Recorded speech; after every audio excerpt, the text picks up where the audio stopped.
Donc là on dirait qu'il y a un petit marché de Noël qui se prépare. Marché style lorrain, alsacien. Regardez, il y a de l'allemand. Keramik Handarbeit. Lorraine représente le Bendo. Weinhaus Gerhard. Putain, je suis en Allemagne. Je suis à la maison là. Mais il me semble que ça ouvre qu'au mois de décembre. Donc on viendra très certainement goûter le vin chaud. Et la fameuse tour de télé qui indique l'heure.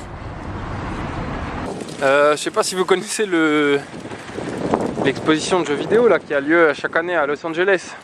Bah, cette année apparemment ce sera à Sapporo. Le 3.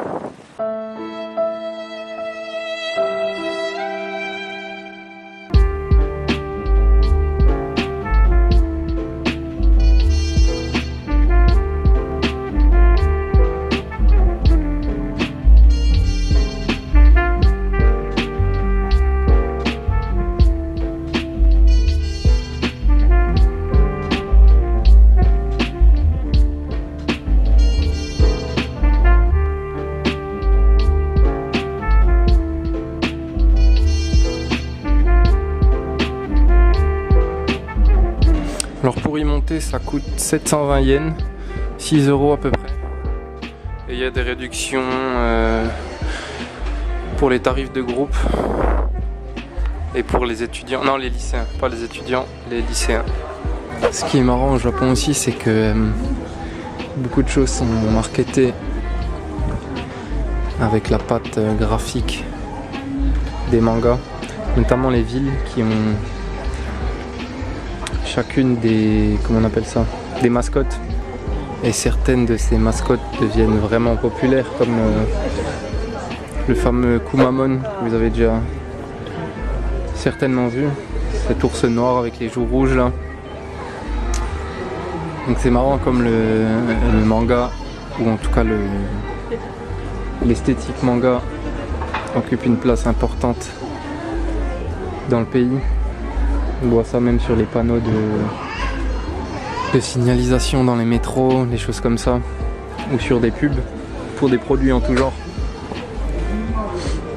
On voit pas ça en France avec la BD.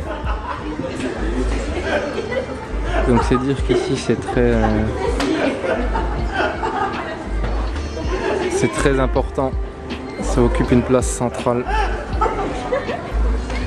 Mais en contraste, les gens lisent moins de mangas que des fans de manga en France. Mais tout le monde en lit. Mais très peu. Je sais pas si je me suis fait comprendre.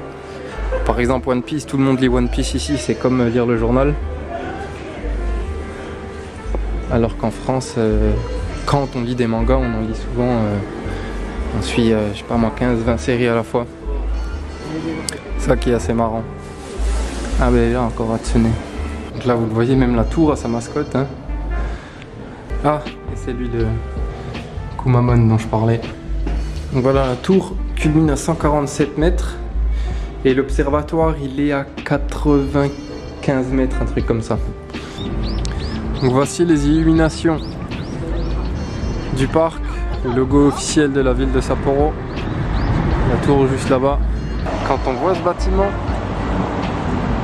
on se croirait en Amérique, je sais pas pourquoi. Mais ils ont une grande partie d'histoire commune avec l'Amérique. Donc c'est pas invraisemblable. Bien. C'est tout pour aujourd'hui, n'hésitez pas à vous abonner. Suivez-moi sur Instagram. Je sais que c'est chiant de gratter des likes, des abonnements et tout, mais c'est important pour la YouTube Money. Et ouais, dites-moi dans les commentaires si vous êtes déjà venu à Sapporo et à Hokkaido et qu'est-ce que vous recommandez ou ce que vous aimeriez voir pour une prochaine vidéo. Merci en tout cas